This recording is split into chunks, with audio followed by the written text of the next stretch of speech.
मिलजुल कर रहते थे। उसी गांव में मंगलू अपने परिवार के साथ रहता था। वो अपने गधे को नहला रहा था। अरे हमारी प्यारी जमुनिया, तुझे ऐसा नहलाऊंगा कि सब देखते रह जाएंगे। एकदम हीरोइन लगेगी तू। हाँ, मंगलू को अपनी जमुनिया से बहुत प्यार था। उसकी बहुत देखरेख करता और उसे बहुत लाड़ प्यार से रखता। कभी भी वो जमुनिया से दूर नहीं होता और उसे अपने घर में ही सुलाता था। जमुनिया के साथ खाता और उसी के ऊपर बैठकर सैर भी करता। शीला मंगलू की पत्नी का नाम था। मंगलू अपने घर में होता तो शीला उसके बगल में खड़ी होती। जमुनिया भी पीछे ही बंधी होती।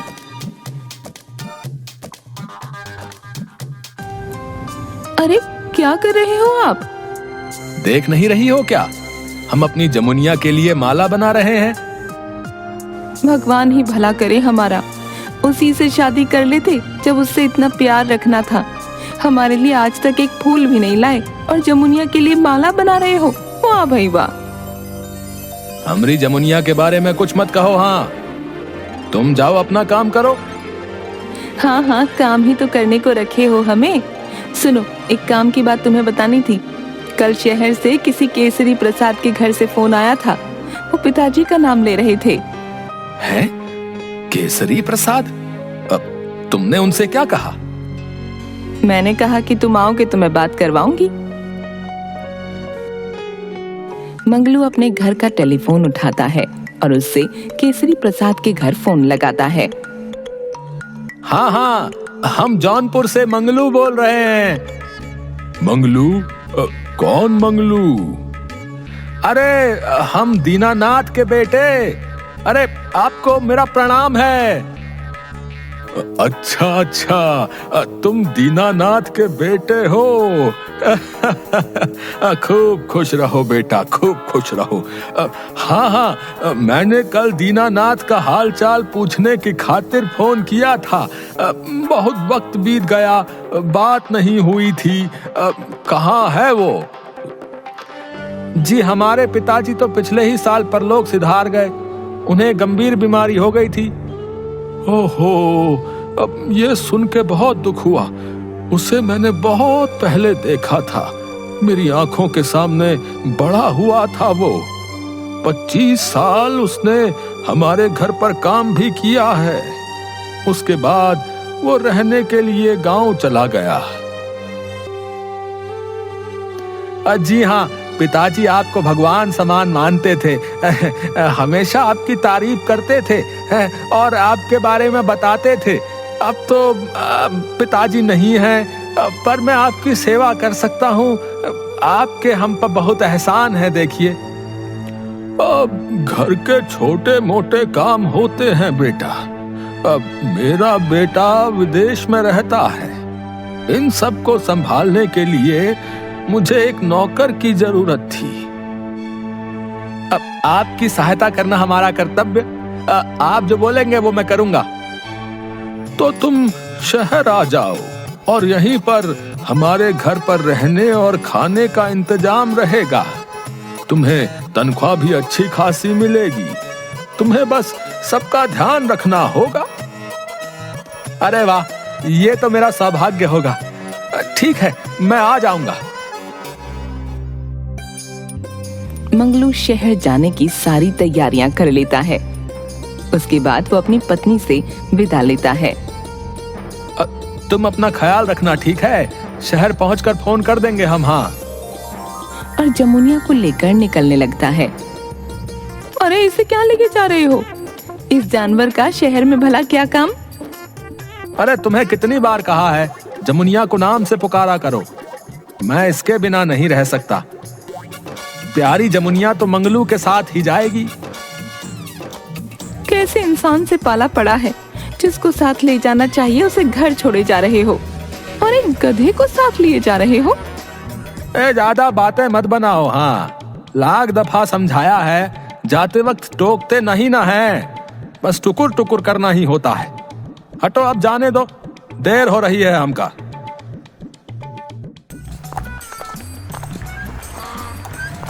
मंगलू केसरी प्रसाद के घर के बाहर पहुंचा।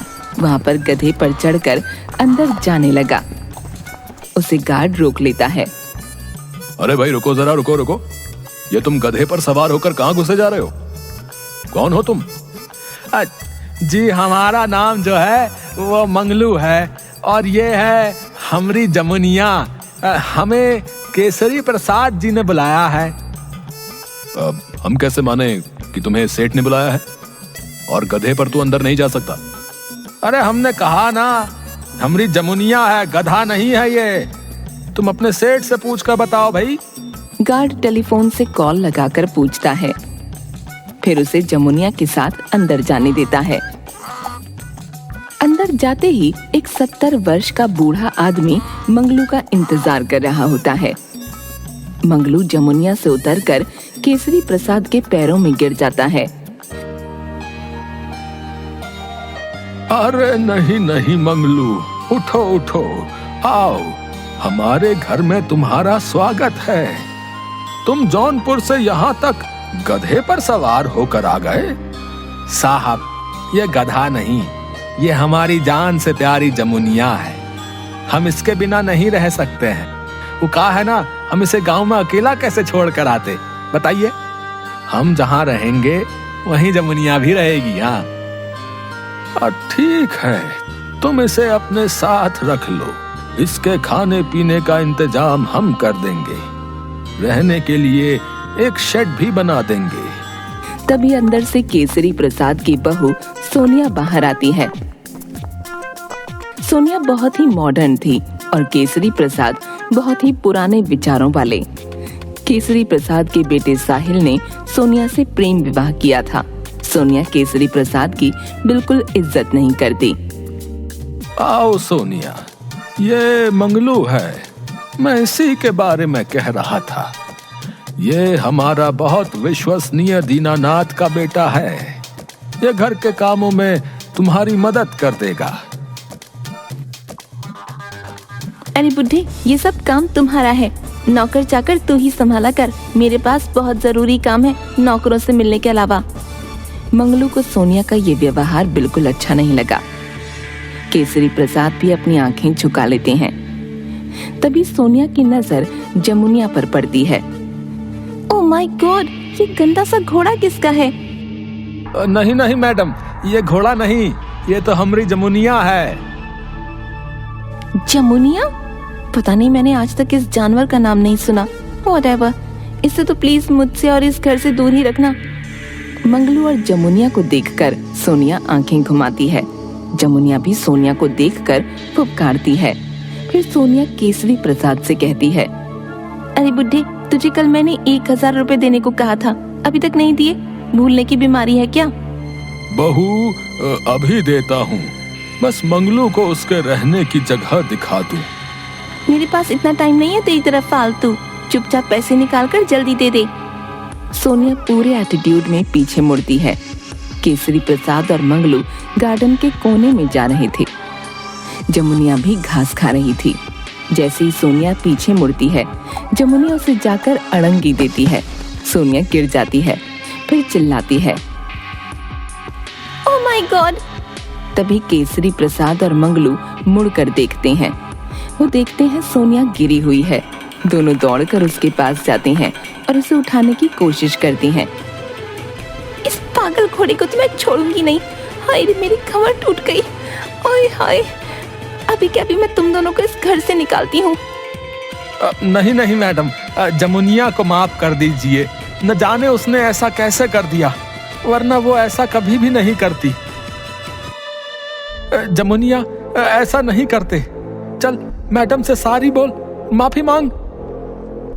जमुनिया सोनिया को देखकर फिर से फुफकारती है। सोनिया उसे गुस्से की नजरों से देखती है। केसरी प्रसाद सोनिया को घर के अंदर ले जाते हैं। सोनिया अपनी कमर पर हाथ रखकर किसी तरह चल पाती है। अब दूसरा दिन था।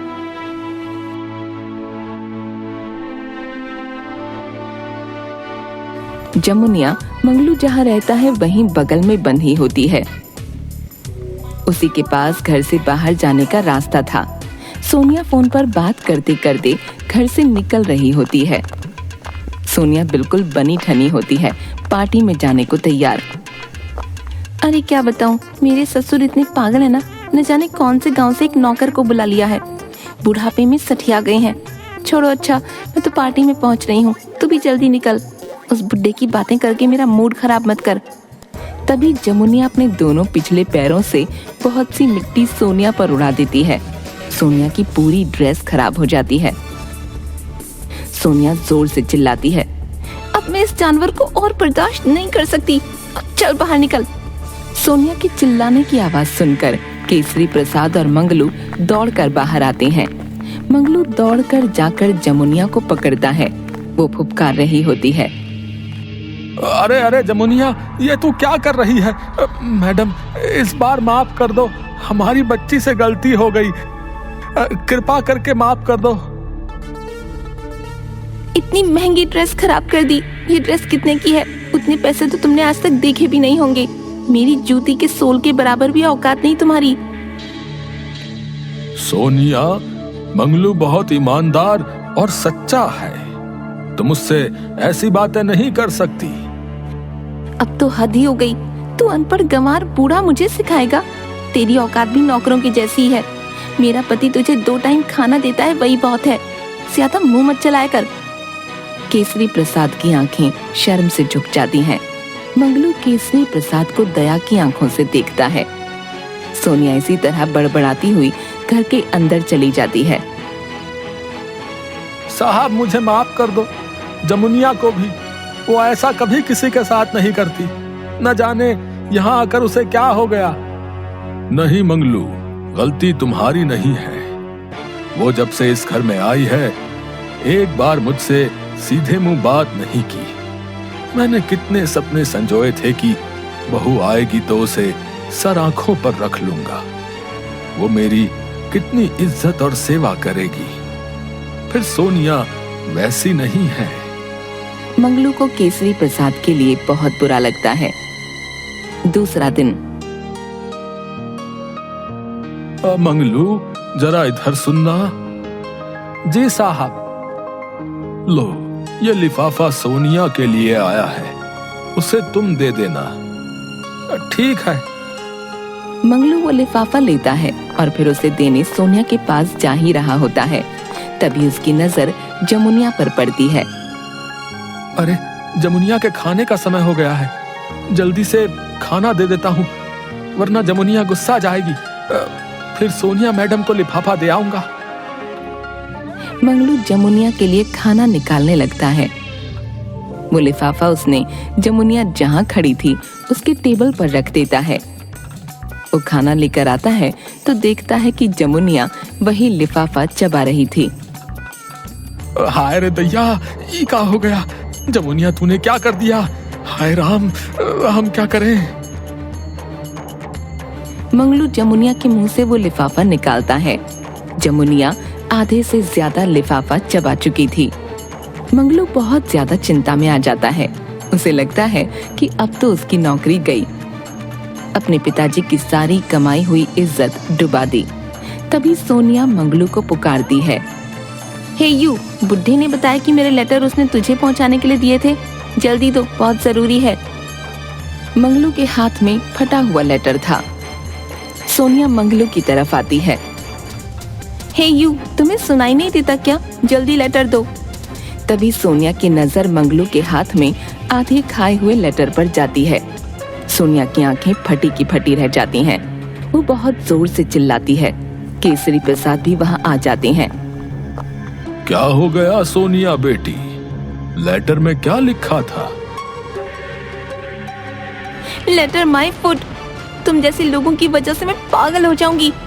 पहले एक बुढ़ा कम था क्या झेलने के लिए, जिसने अपने जैसे एक और को बुला लिया। बस अब बहुत हो गया। अब ना ये बुढ़ा यहाँ रहेगा, ना ही इसके चेले। इन 2 कौड़ी के लोगों के चक्कर में मेरा इतना इम्पोर्टेंट काम बिगड़ गया। ये लेटर लंदन से आया था एक कंपनी से। कितना बड़ा ऑफर था मेरे लिए। बहू, माफ कर देना, गलती हो गई है, शांत हो जाओ। तुम अपना बोरिया बिस्तर बांधकर यहाँ से निकल जाओ। साहिल से मैं बात कर लूंगी। तुम अभी के अभी इस घर से निकलो। केसरी प्रसाद और मंगलू वहां से निकलती हैं और किसी रोड के किनारे रह रहे होते हैं। केसरी प्रसाद की तबीयत बहुत खराब हो जाती है। मंगलू के पास कोई चारा नहीं बचता। क्या करूं अब, मालिक की तबीयत भी साथ नहीं दे रही। इस शहर में किसी को जानता तक नहीं। पता नहीं कैसे इस मुसीबत से पार लगेंगे। कुछ मदद करो भगवान।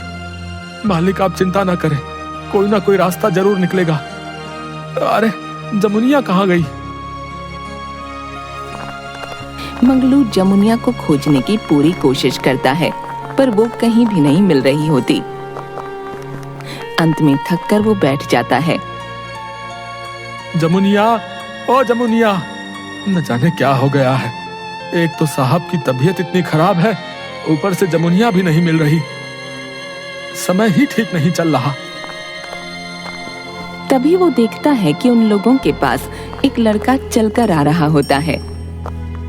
वो केसरी प्रसाद का बेटा साहिल था। मैं साहिल हूँ। मैं इतने दिनों से विदेश में था। मैं अपने पिताजी को वापस लेने आया हूँ। सोनिया ने बहुत गलत किया है। जी बाबू साहब, हमने आपको बहुत टेलीफोन करने की कोशिश की, चिट्ठी भी भेजे रहे, पर आपने देखी नहीं। हाँ, मैं काम में व्यस्त था। उस बूढ़े आदमी ने मुझे बताया आपके पिता की तबीयत खराब है, तो मैं जल्दी जल्दी आया। कौन सा बूढ़ा आदमी? उसे कैसे पता चला? मैं नहीं जानता। उन्होंने अपनी पहचान नहीं बताई। कद में छोटे थे, मोटे से और मूछें थी। बस इतना कहा कि तुम्हारे पिता की तबीयत खराब है और वो इस तरफ है, और फिर चले गए। तभी मंगलू देखता है कि जमुनिया भी वापस आ गई। तभी मंगलू को सारी बातें समझ आती हैं।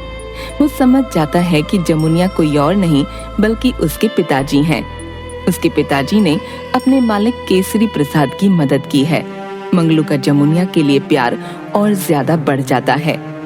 जमुनिया भी मंगलू और केसरी प्रसाद की हमेशा रक्षा करती है।